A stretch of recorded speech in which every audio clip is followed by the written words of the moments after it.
নজির গড়ে চ্যাম্পিয়ন্স ট্রফির ফাইনালে উঠল নিউজিল্যান্ড।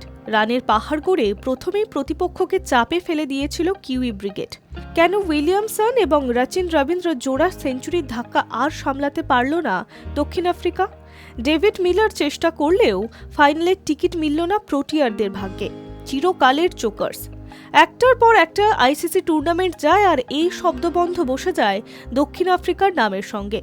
ওয়ানডে বিশ্বকাপ, টি-20 বিশ্বকাপ, চ্যাম্পিয়ন্স ট্রফিতে গত 1.5 বছরে প্রত্যেকটা টুর্নামেন্টে দাপট দেখিয়েছে প্রোটিয়া ব্রিগেড, কিন্তু শেষ পর্যন্ত চাপের মুখে ভেঙে পড়েছে গোটা দল।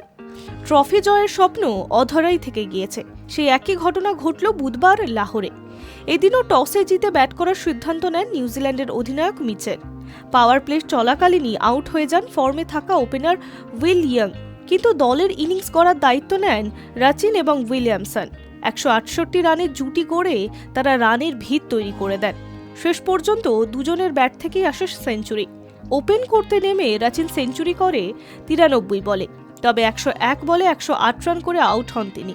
উইলিয়ামসন বাউন্ডারিতে মেরে সেঞ্চুরি পূরণ করে মাত্র 91 বলে। নির্ধারিত 50 ওভারে শেষে 362 রানে থামল কিউই ইনিংস। চ্যাম্পিয়ন্স ট্রফির ইতিহাসে এটাই একটা ইনিংসের সর্বোচ্চ স্কোর।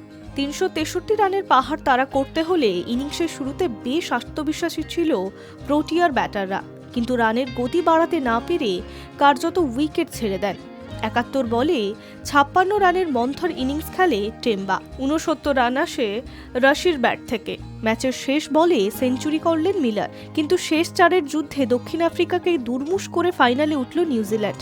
খেতাব লড়াইয়ে ভারতের বিরুদ্ধে নামবে নিউজিল্যান্ড।